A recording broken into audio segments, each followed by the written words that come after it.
নমস্কার, আমি welcome crop science private লিমিটেডের প্রতিনিধি একে আজাদ। আজকে আসছি আমরা বাজে জমা। এখানে আমাদের এক কৃষক বন্ধু সানাউল, উনি আমাদের ওয়েলকাম ক্রপ সায়েন্সের মোটর 2010 উনি লাগিয়েছে। তো ওনার কাছ থেকে আমরা 2010 সম্বন্ধে জেনে নিব। প্রথমে ওনার পরিচয় জেনে নিই। দাদা, আপনার নাম কি? সোনাউল হক। সানাউল হক। আপনার গ্রামের নাম?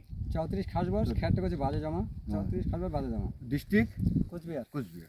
তো আপনি কোন কোম্পানির মাল লিখেছেন? ওয়েলকাম 2010। আচ্ছা, ওয়েলকামের 2010 মোটরটা লাগিয়েছেন। মোটরটা। এই মোটরটা যে আপনি লাগিয়েছেন, তো আপনার মানে কীরকম লাগছে মোটরটা? মোটরটা ভালো আছে, দেখতেছি ফলনও ভালো আছে, কালারও ভালো আছে, বাজারে চাহিদাও ভালো। আচ্ছা আচ্ছা। হুম। ফলন কীরকম আছে আপনার? ফলন ভালো আছে, খুবই ভালো আছে ফলন। ভালো আছে। হ্যাঁ। আর কালার?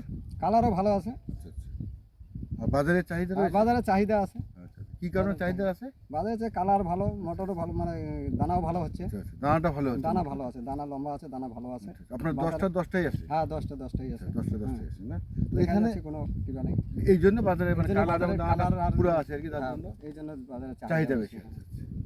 তো এখানে যারা দেখছে তারা কি বলছে? হ্যাঁ, সবাই বলছে না ভালো আছে, আগামীতে লাগাবে সবাই, সবাই এটা লাগে? এটাই লাগাবে। আমিও আগামীতে এইবার যা করছি আগে বেশি লাগাবো আবার। অশেষ ধন্যবাদ সানাউল ভাইকে, আমাদের ওয়েলকাম ক্রপ সায়েন্স প্রাইভেট লিমিটেডের পক্ষ থেকে আন্তরিক অভিনন্দন। নমস্কার।